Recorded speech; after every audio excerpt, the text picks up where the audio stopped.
ভাই ব্রাদার আত্মীয় স্বজনেরা পিতা মাতার মাগফিরাতের জন্য দোয়ার মাহফিল খুব কায়েম করেছে। সন্তানের দোয়া আল্লাহ পাকের দরবারে বিফল হয় না। আজকের এই মাহফিলে সন্তানের দোয়াটা যদি কবুল হয়ে যায়, আমার আল্লাহ পাক আল্লাহ তাআলা তাদের পিতা মাতাদের কবরের আযাবগুলোকে মাফ করে দেয়। থাকতে না পেরে কবরের আযাবগুলোকে মাফ করে দেয়। কবরের বান্দা তখন বলতে থাকে,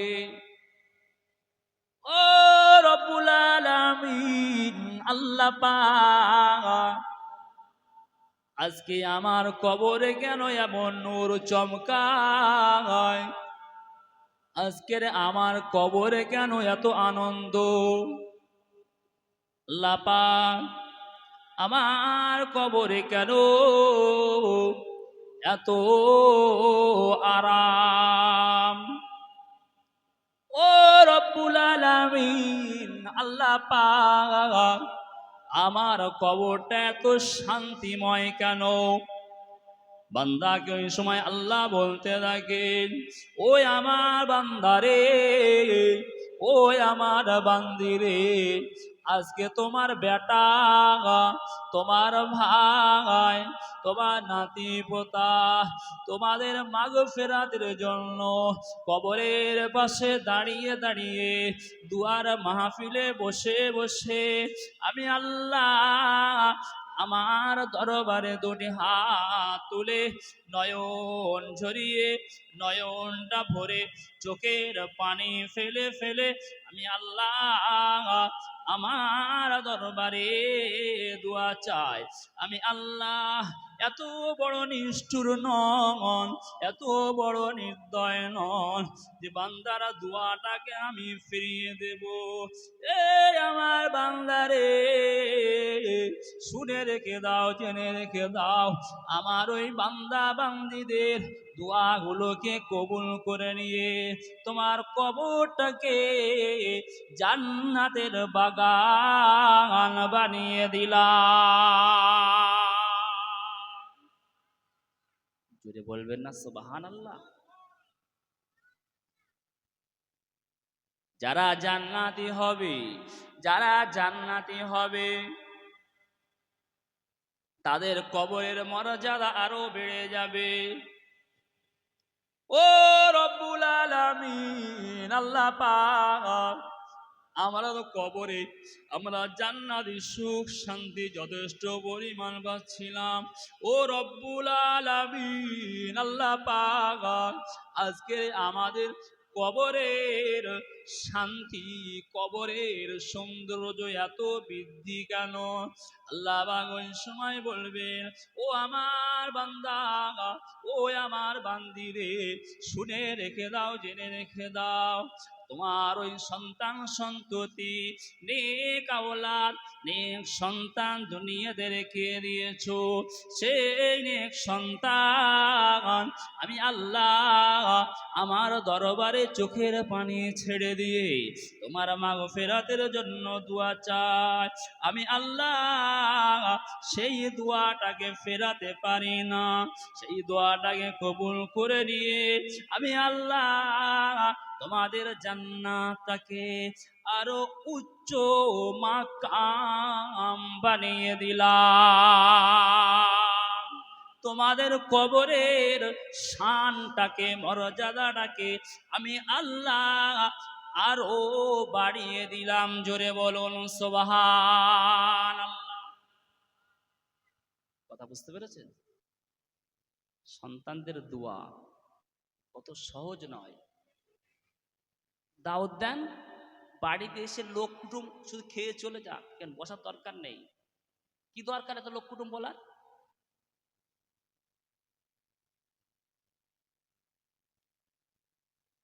সোজা সাপটা কথা বলতে পছন্দ করি আমি। দুয়ার মাহফিল তো এটা, দুয়ার মাহফিলে যদি আমি যাদেরকে দাওয়াত করি দুয়ার জন্য তাদেরকে যদি না পাই, তাহলে কিসের জন্য এই দুয়ার মাহফিল? বলুন কিসের জন্য? আজকের এই মাহফিলটা কত গুরুত্বপূর্ণ মাহফিল। আল্লাহ নবী সাল্লাল্লাহু আলাইহি ওয়াসাল্লাম জানাচ্ছেন, মান ফাতাহা লাহু বাবাম মিনাল খায়রি ফালয়ানতাহযিহু ফাইন্নাহু লা ইয়াদরি মাতা ইয়াগলুকু আনহু।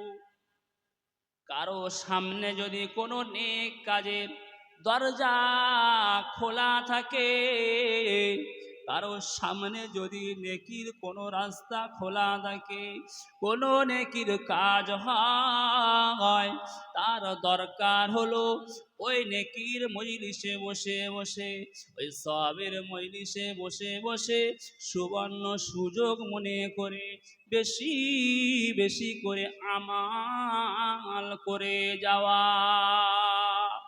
ও ভাইজানেরা, ও যুবকেরা, মুরব্বিয়ানগণেরা, আল্লাহ নবী জানাচ্ছেন এই সময়টাকে, এই হাদিসের অর্থ আল্লাহ নবী বলছেন, যদি কোনো মানুষের সামনে নেকির দরজা খোলা থাকে, সওয়াবের রাস্তা যদি খোলা থাকে, সে যেন এই সওয়াবের রাস্তাটাকে, এই নেকির মজলিসটাকে গুরুত্ব দিয়ে সুবর্ণ সুযোগ বলে মনে করে বেশি বেশি করে সওয়াব অর্জন করে নেয়। আল্লাহ নবী জানালেন, কারণ সে জানে না কখন এই রাস্তাটা বন্ধ হয়ে যাবে, এই কখন নেকির দরজাটা বন্ধ হয়ে যাবে। সেই জন্য এই সময়টাকে সুবর্ণ সুযোগ মনে করে বেশি বেশি করে নেকি অর্জন করা দরকার।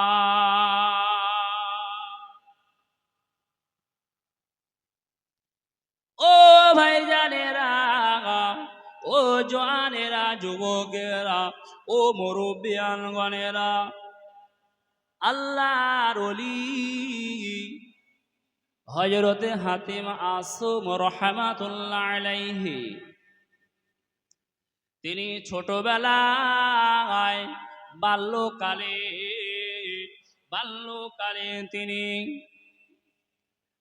আল্লাহ পাকের প্রতি খুশি ছিলেন, আল্লাহ পাকের প্রতি তিনি সন্তুষ্ট ছিলেন, আল্লাহ পাকের প্রতি তিনি খুশি ছিলেন।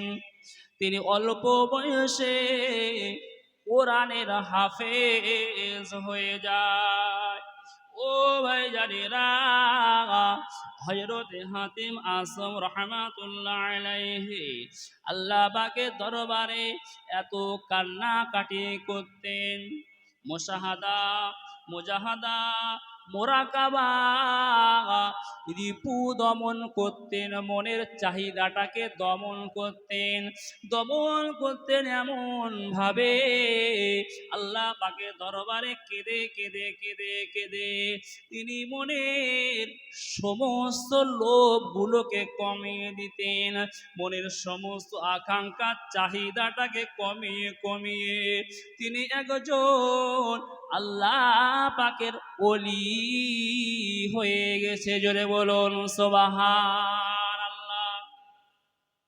হাতিম আসম রাহমাতুল্লাহ আলাইহি তিনি এমন একজন ব্যক্তি ছিলেন, ছোট্টবেলা থেকেই তিনি আল্লাহর প্রতি বিশাল ভক্তি, ভালোবাসা, আল্লাহর প্রতি মহাব্বত, কোনো রকমের ত্রুটি নেই। মোরাকাবা, মুশাহাদা, জাহদ, রিপু এর মধ্য দিয়ে দিন অতিবাহিত করতেন। এখন রিপু রিপু মানে কি? রিপুর বিষয়টা হলো, বা মুজাহাদা, তিনি জাহেদ ছিলেন। জাহেদ মানে কি? জাহেদ বলতে কাকে বোঝায়? তিনি এই জাগতিক বিলাসিতা, আনন্দ সব কিছু পরিত্যাগ করেছিলেন, দুনিয়ার আনন্দ ফুর্তি সব ত্যাগ করে দিয়েছিলেন। তিনি এমন একজন মানুষ ছিলেন, এই জোহদ বা জাহেদ ব্যক্তি, আল্লাহ পাক বলছেন এটা একটা আরবি শব্দ যার অর্থ তফসি, সংযমী, সাধক বা ধার্মিক ব্যক্তি। জোহদ পরিত্যাগ করা, দুনিয়াকে বর্জন করে দিয়েছে, দুনিয়াকে বর্জন করে দিয়েছে। তিনি এত আল্লাহ পাকের মহাব্বত করেছিলেন, দুনিয়াকে, দুনিয়া অপেক্ষা আখিরাতটাকেই, পরকালটাকেই তিনি বেশি প্রাধান্য দিয়েছিলেন। তাই এই জোহদ, তিনি জোহদ যে করতেন, জাহেদ, এই জাহেদ, জাহেদের অর্থ যেগুলো বলছে তিনি এগুলোকে বর্জন করে চলতেন। তারপরে তিনি আল্লাহকে পেয়েছেন। রিপু, রিপু হচ্ছে মানুষের ভিতরের 6টি শত্রু। মানুষের ভিতরে কয়টি শত্রু বললাম? 6টি শত্রু, ভালো করে শুনবেন। সেটা হলো কাম, কাম মানে আপনার লালসা বা বাসনা, কাম লালসা, লোভ, বাসনা করা, এটা ইচ্ছা ওটা ইচ্ছা। ক্রোধ, রাগ বা অক্রোধ, অতিরিক্ত রাগ, এটা হচ্ছে মানুষকে আখেরাতের বা আমালিয়াতের, শরিয়াতের বিধানকে চাপা দিয়ে দুনিয়াকে আকৃষ্ট করার জন্য, আখেরাতকে পিছনে দিয়ে দুনিয়াকে প্রাধান্য দেওয়ার এই 6টি উপায় হলো যে মানুষের অন্তরের শত্রু। তার মধ্যে হলো এইগুলো: ক্রোধ, রাগ, অক্রোধ, লোভ, ধন বা বস্তুর প্রতি আকর্ষণ, লোভ ও ধন সম্পত্তির প্রতি আকর্ষণ। আমাদের এত সম্পদ, এত সম্পদ, তারপরে আমাদের চাহিদা মেটে না, এটা অতিরিক্ত লোভ। এই দেখুন, এই লালসা, বাসনা, রাগ, ক্রোধ, ধন বা বস্তুর প্রতি আকর্ষণ, মোহ, আসক্তি, মায়া, দুনিয়ার মায়া, মদ, মদ মানে হচ্ছে অহংকার বা গর্ব, আমরা গর্ব করি, অহংকার করি, একে বলে মদ। এবং মাৎসর্য মানে হিংসা বা ঈর্ষা, হিংসা বা ঈর্ষা, আমরা অনেকের কাছে আমরা হিংসা করে থাকি। এ বড় হচ্ছে, আমি কেন পারবো না, এ একতারা করছে, আমি কেন পারবো না, এটাই হলো হিংসা। এই 6টি বিষয়কে বর্জন করে তারপরে তারা আল্লাহর ওলি হয়েছে। জোরে বলুন সুবহানাল্লাহ। দুনিয়াকে ত্যাগ করতে হয়েছে, দুনিয়ার চাহিদা সমস্ত কিছু তারা, সমস্ত কিছু তারা ছেড়ে দিয়েছে। তা হাতেম আসম রহমাতুল্লাহ আলাইহে তিনি তার মুরিদদেরকে বলছেন, তার মুরিদদেরকে বলছেন, বাবা, এখন যদি তোমাদেরকে কেউ জিজ্ঞাসা করে যে হাতেম আসমের কাছ থেকে তোমরা কি শিক্ষা করেছো, বলবে হুজুর আমরা এলেম শিক্ষা করেছি। কি এলেম শিক্ষা করেছি? বলে বাবা না, সেটা বলবে না, তোমরা তোমরা বরং বলবে যে হুজুরের কাছ থেকে আমরা শিক্ষা অর্জন করেছি যেটা নিজের কাছে আছে তার উপর সন্তুষ্ট থাকা, যা অন্যের হাতে আছে তা থেকে নিরাশ হওয়া, এই 2টা জিনিস শিখেছি। হাতেম আসম রহমাতুল্লাহ আলাইহি একজন বিশ্ববিখ্যাত আল্লাহর ওলি ছিলেন। তানার ওলি ছিলেন শাকিক বলখি রহমাতুল্লাহ আলাইহি, শাকিক বলখি রহমাতুল্লাহ আলাইহি। আর তানার শায়েখ ছিলেন আহমদ খাজরাবিয়া রহমাতুল্লাহ আলাইহি, আহমদ খাজরাবিয়া রহমাতুল্লাহ আলাইহি তানার মা শায়েখ ছিলেন, শায়েখ ছিলেন। হাতেম আসম রহমাতুল্লাহ আলাইহি তিনি একদিন হঠাৎ দেখতে পাচ্ছেন রাস্তা দিয়ে যাচ্ছে, বাজারের দিকে যাচ্ছে একজন ব্যক্তি, বণিক, ব্যবসায়ী, হুজুরের একজন মুরিদকে ধরে অপমান করছে, কলার ধরে, এই তুমি আমার কাছ থেকে সওদা নিয়েছো, আমার কাছ থেকে যেটা নিয়ে খেয়েছো তার পাওনাটা দিয়ে দাও। অধিকার আছে না নাই বলার? হাতেম আসম রহমাতুল্লাহ আলাইহি বণিককে বলতে লাগলেন, ও বাবা বলি,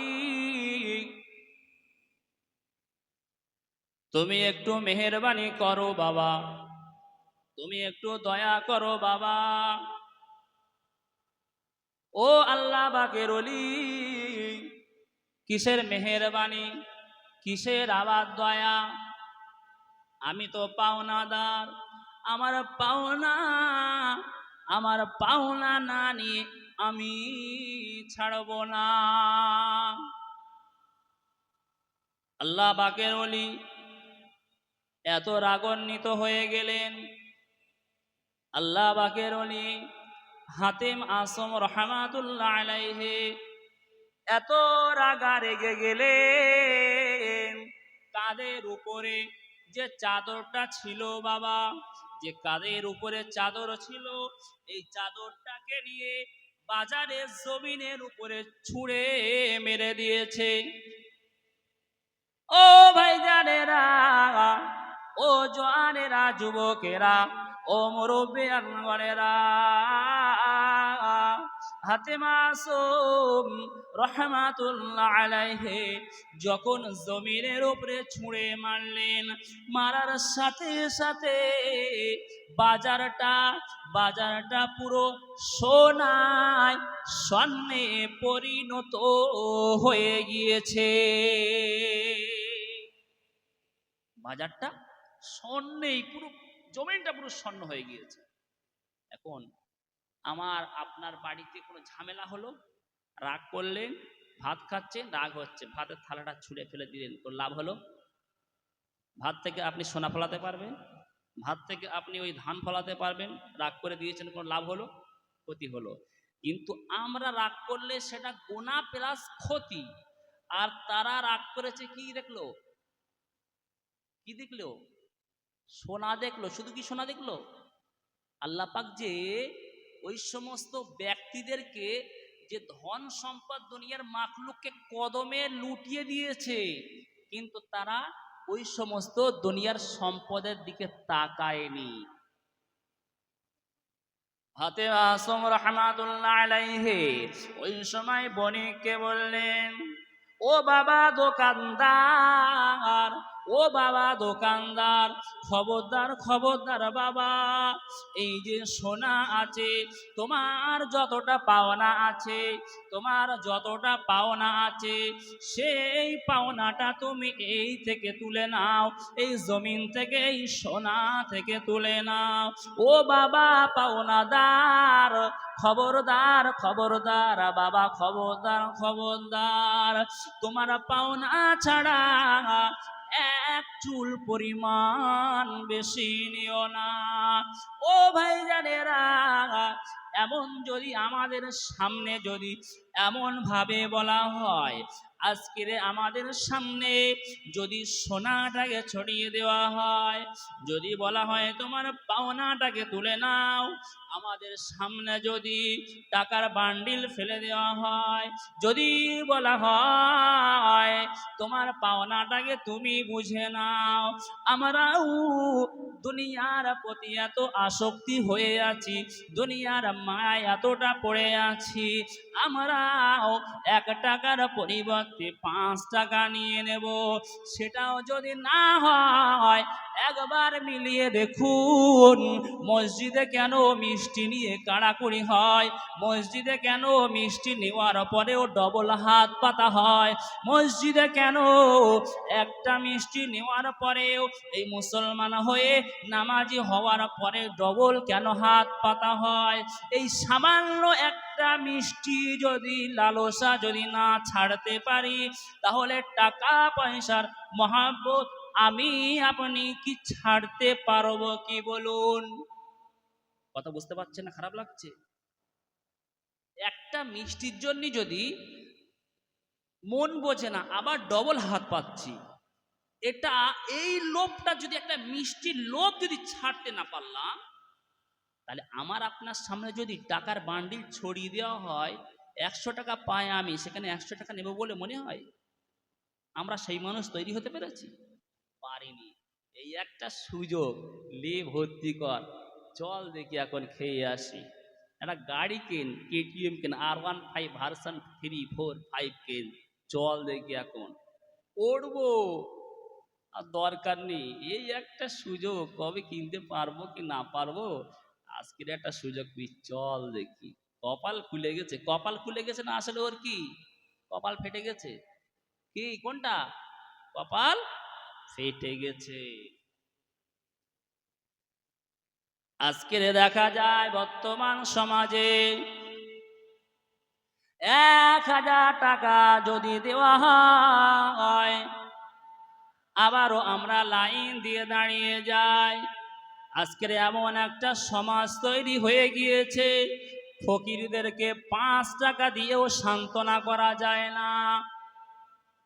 ও ভাই জানেরা, আল্লাহ নবী আমার দিন দুনিয়ার বাদশাহ জনাবে মুহাম্মদুর রাসূলুল্লাহ সাল্লাল্লাহু আলাইহি ওয়াসাল্লাম জানালেন, এমন একটা সময় আসবে মানুষ ফকির খুঁজে পাবে না দান করার জন্য, খয়রাত করার জন্য মানুষ ফকির খুঁজে পাবে না।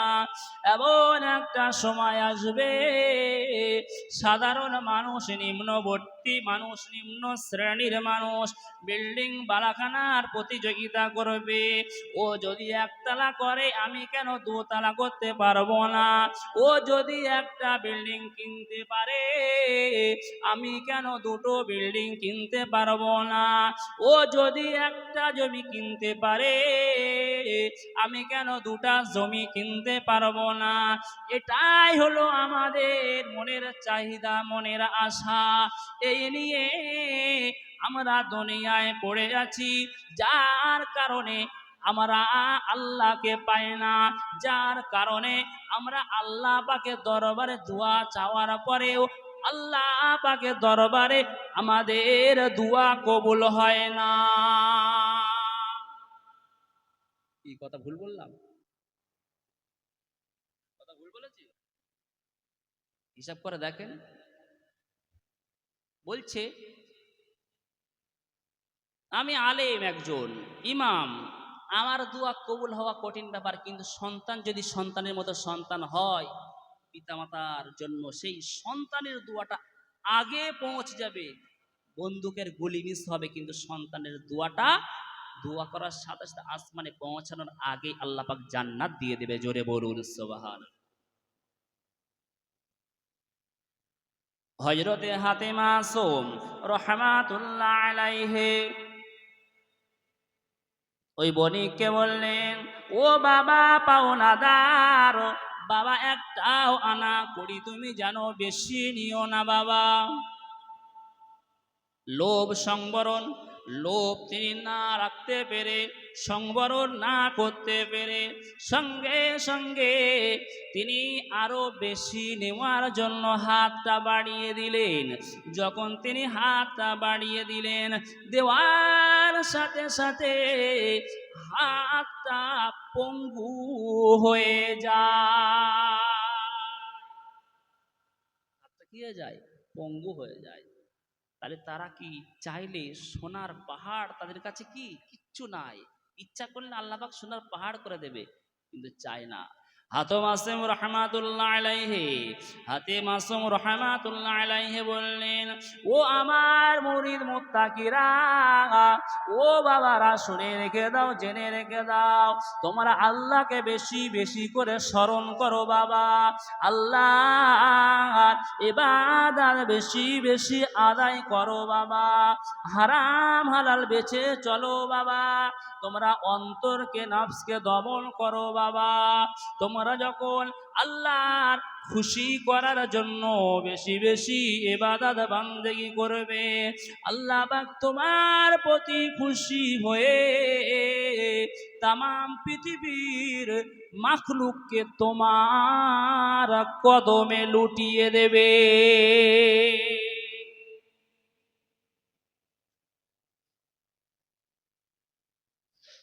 তামাম পৃথিবীর মাখলুককে তোমার কদমে লুটিয়ে দেবে।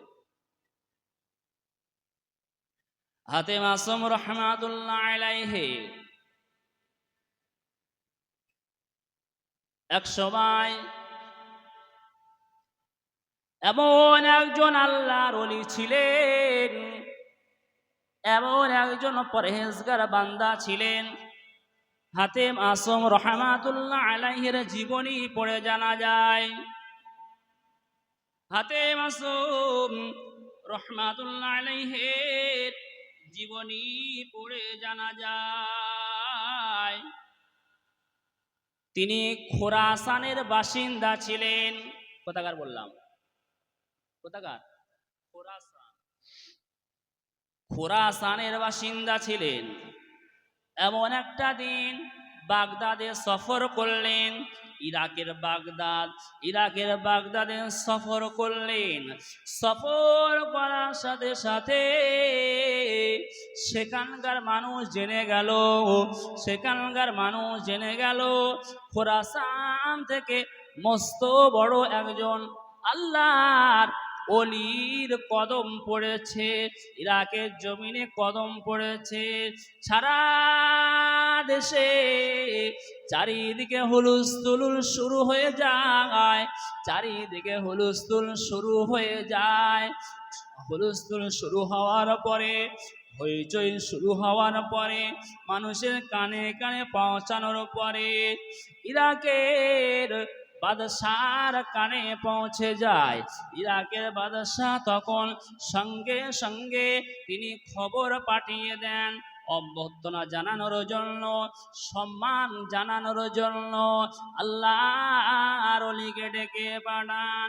আল্লাহর ওলি যখন দরবারে আসলেন, আল্লাহর ওলি হাতেম আসম রহমাতুল্লাহ আলাইহি যখন রাজ দরবারে চলে গেলেন, রাজ দরবারে গিয়ে সালামটা দিলেন, আসসালামু আলাইকা ইয়া জাহিদ, ও আল্লাহ পাকের জাহিদ বান্দা, আমার সালামটা গ্রহণ করো।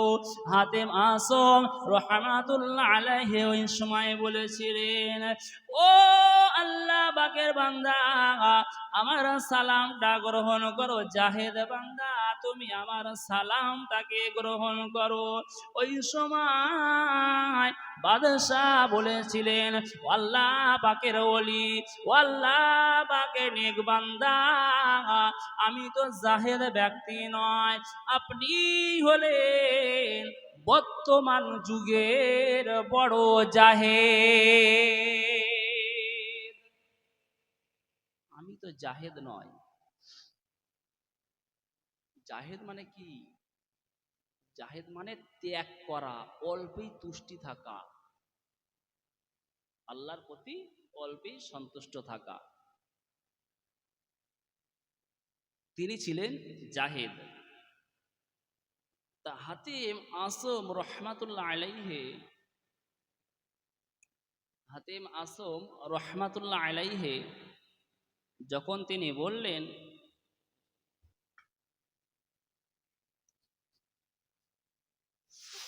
যখন বললেন এই কথা, বলার সাথে সাথে তিনি কি করলেন? তিনি এই কথাটা বললেন যে হুজুর, আমি তো জাহেদ নয়, জাহেদ তো আপনিই বড় জাহেদ, আল্লাহর ওলি।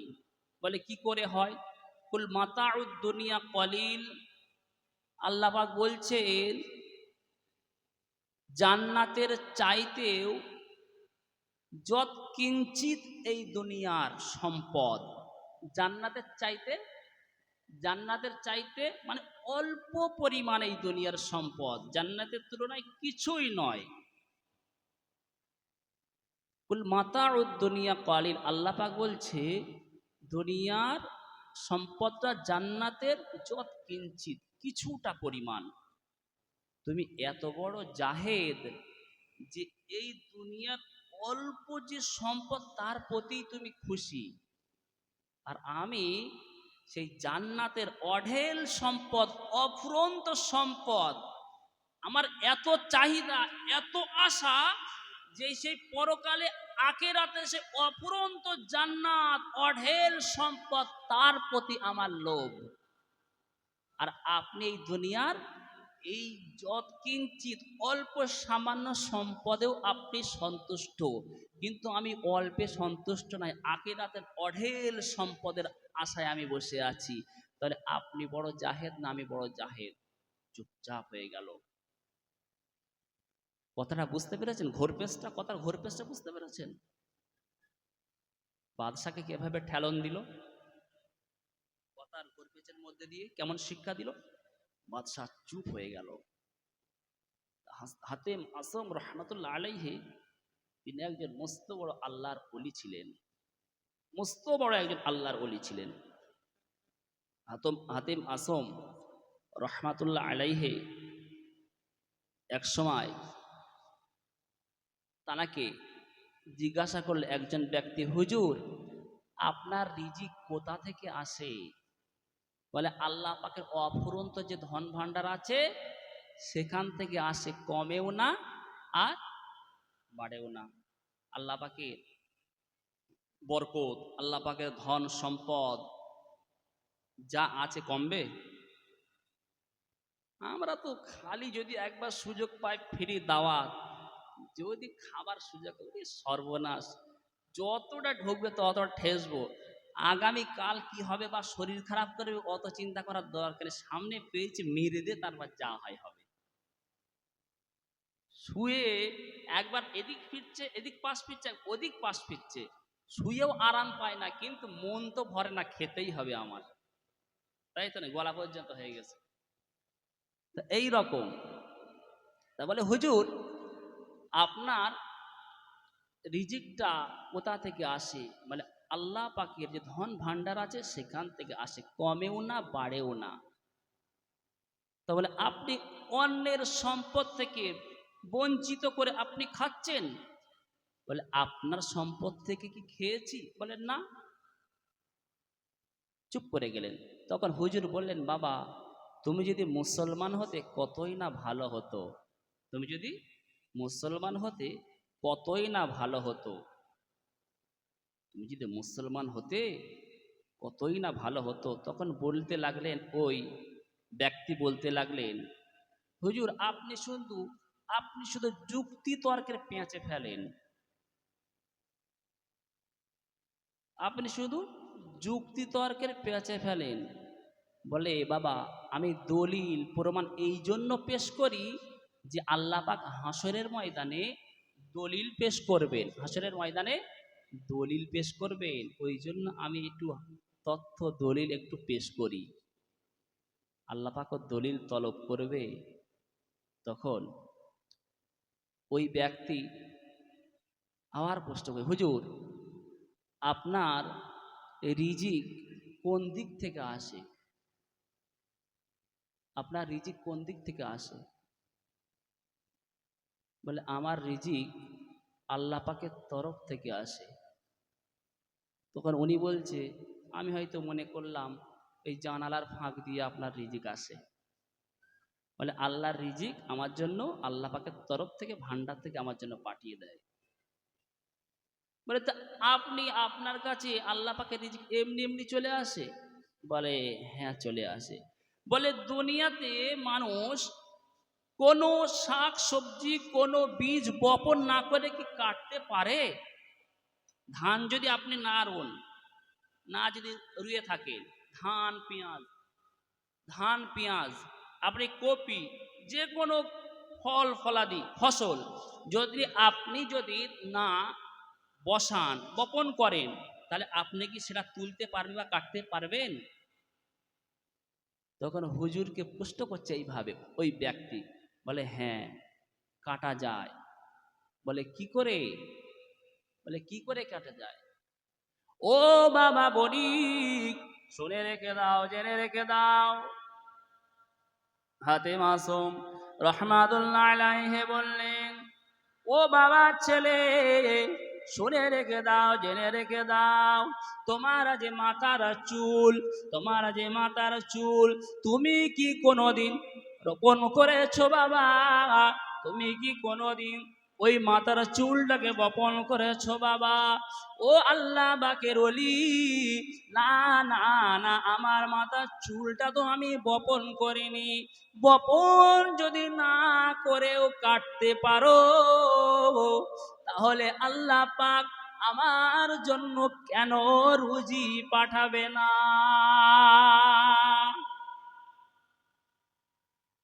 আবার প্রশ্ন করলেন হুজুর, আবার প্রশ্ন করলেন হুজুর, আপনার যে রুজিটা আসে সেটা আসমান থেকে আসে?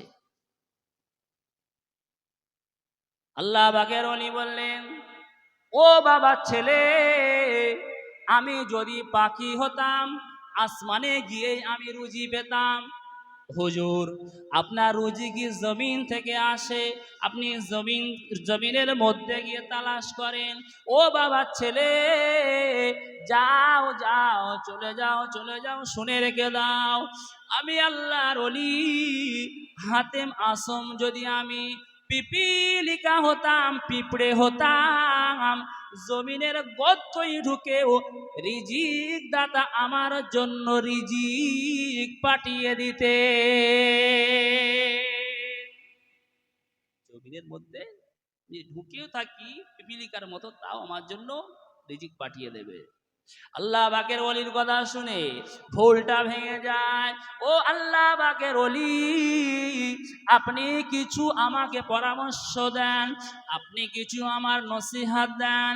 ওই সময় ওই ব্যক্তি আল্লাহ পাকের ওলির হাত ধরে ইমানি কলেমা পড়ে মুসলমান হয়ে যায়। মুসলমান হওয়ার সাথে সাথে আল্লাহ পাকের ওলির কাছে নসিহত চায়, ও বাবা ছেলে, বেশি বেশি করে ইবাদত করো বাবা, আমার কথার প্রতি আমল করো, যেটা আমি বলেছি মেনে চলো, আমার কথাগুলো মেনে চলো, নামাজ পড়ো, রোজা করো, হজ করো, যাকাত দাও।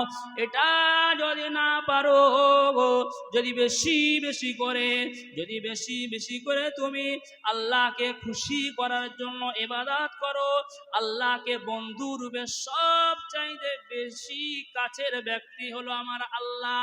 আল্লাহকে বেশি বেশি কাছে পেতে গেলে আল্লাহর ইবাদত বান্দেগি করতে হয়। যদি তুমি সাথী চাও, কিরামান কাতিবিন তোমার জন্য যথেষ্ট। যদি তুমি শিক্ষা চাও, মৃত্যুটাই তোমার জন্য যথেষ্ট। আর যদি আমার কথা তোমার মনোপুত না হয়, তোমার জন্য জাহান্নামটাই যথেষ্ট। কথা বোঝাতে পারলাম? কথা বুঝেছেন? নসিহত চাইছে, নসিহত করছে, এইগুলো মানেন, যদি মানতে পারেন তো ভালো, আর যদি মনোভূত না হয় আমার কথাগুলো, তাই তোমার জন্য জাহান্নামটা যথেষ্ট। যাই হোক, আমি সংক্ষেপ করলাম। আমি আমাদের ভাইজানকে বসিয়ে যাই 2-5 মিনিট লেট করে ফেলেছি। আমাদের সাথে পরিচিত আছে, তেঁতুলিয়া মাদ্রাসা আমরা একসাথেই পড়াশোনা করেছি অনেকদিন আগে, তো সব সব মনে নেই, কিন্তু ইনি অন্য ক্লাসে পড়তো, আমি হিফজখানায় পড়তাম নূর আলম সাহেবের কাছে, এনারা মাওলানা পড়তো, সেই সূত্রে পরিচিত আছে আমাদের সঙ্গে। তা যাই হোক, উনি কিছু আলাপ আলোচনা করবেন, হাদিস ও কোরআনের আলোকে আলোকপাত করবেন।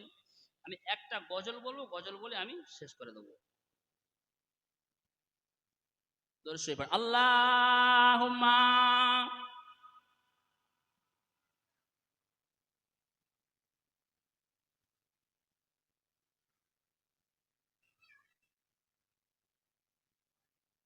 আল্লাহুম্মা সাল্লি আলা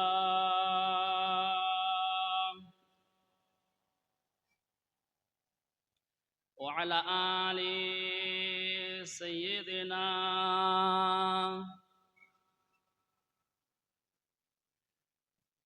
কত নিশিরাতে এসে দেখি বাড়িতে, জাগিয়া রইছে মাঝে বসিয়া,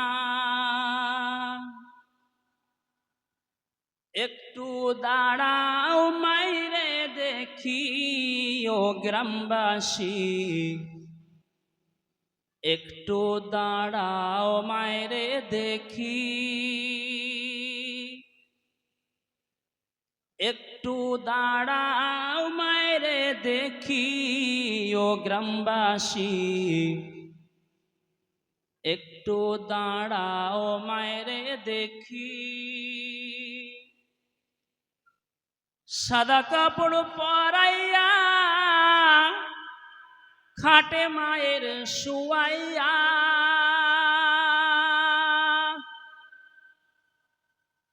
সাদা কাপড় পরাইয়া খাটে মায়ের শুয়াইয়া, মায়েরে তোমরা কই যাইতেছ লইয়া রে গ্রামবাসী, একটু দাঁড়াও মায়েরে দেখি। ছেলে যদি কোথাও যায় মায়ের মন কাঁদিতে রয়, কখন আসবে খোকা ফিরিয়া। ছেলে যদি কোথাও যায় মায়ের মন কাঁদিতে রয়, ছেলে যদি কোথাও যায় মায়ের মন কাঁদিতে রয়, কখন আসবে খোকা ফিরিয়া। গ্রামবাসী তোমরা একটু দাঁড়াও দেখি, একটু দাঁড়াও মায়েরে দেখি ও গ্রামবাসী, একটু দাঁড়াও মায়েরে দেখি। কে ডাকবে আর খোকা বলে মা যদি মোর যায় গো চলে,